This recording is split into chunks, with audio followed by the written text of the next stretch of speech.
சித்திரையில பிறந்தா, ஆடி மாசத்துல பிறந்தா, ஆவணியில பிறந்தா, மாசியில பிறந்தா, இந்த 4 மாசத்துல பிறந்தாலும் சூரியன் பவர்ஃபுல்லா இருக்கும். அப்பாவை கொஞ்சம் பிரச்சனை பண்ணும். அப்பாவோட வாழ்றதுல சிக்கல் இருக்கும்.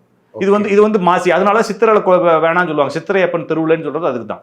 அப்பாவுடைய தன்மைகள் கெட்டு போகும். நிறைய இடத்துல அப்பாவை பிரிஞ்சிருவாங்க அப்படின்றாங்க. நிறைய பாருங்க, சித்திரை மாசத்துல பிறந்தவங்க, ஐப்பசியில பிறந்தவங்க, ஆணியில பிறந்தவங்க, ஆவணியில பிறந்தவங்க, மாசியில பிறந்தவங்க, 4 மாசத்துல பிறந்தவங்களுடைய அப்பா வந்து மேக்சிமம் வந்து இருக்கிறது இல்லை.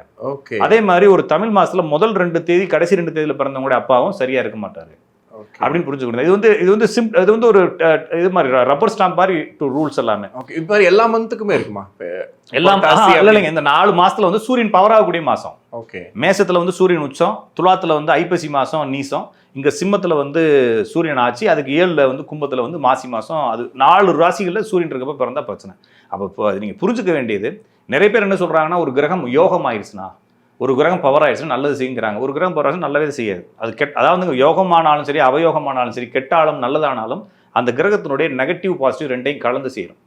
அப்ப நம்ம பார்க்க வேண்டியது 12 கட்டங்கள்ல என்ன கிரகம் எங்க பிளேஸ் ஆயிருக்கு, அந்த உட்கார்ந்துருக்கக்கூடிய இடத்துல அதுக்கு என்ன வேல்யூ இருக்கு, அந்த வேல்யூவை அது கிடைக்கும் பொழுது அது தன்னுடைய வேலையை செஞ்சு கெடுத்து விட்டோம். அப்போ ஒரு ஜாதத்துல 12 கட்டங்கள்ல 9 கிரகங்கள் மாறி மாறி உட்காந்து புது புது தன்மைகளையும் ஒவ்வொரு ஆளுக்கு ஒரு மல்டிப்ளா, நான் வந்து 700 பேருக்கும் முகத்துல என்ன மாற்றம் தெரிய போகுது உங்களுக்கு? முகத்துல அதே 2 ஓட்ட மூக்கு, கண்ணு அதே தான்.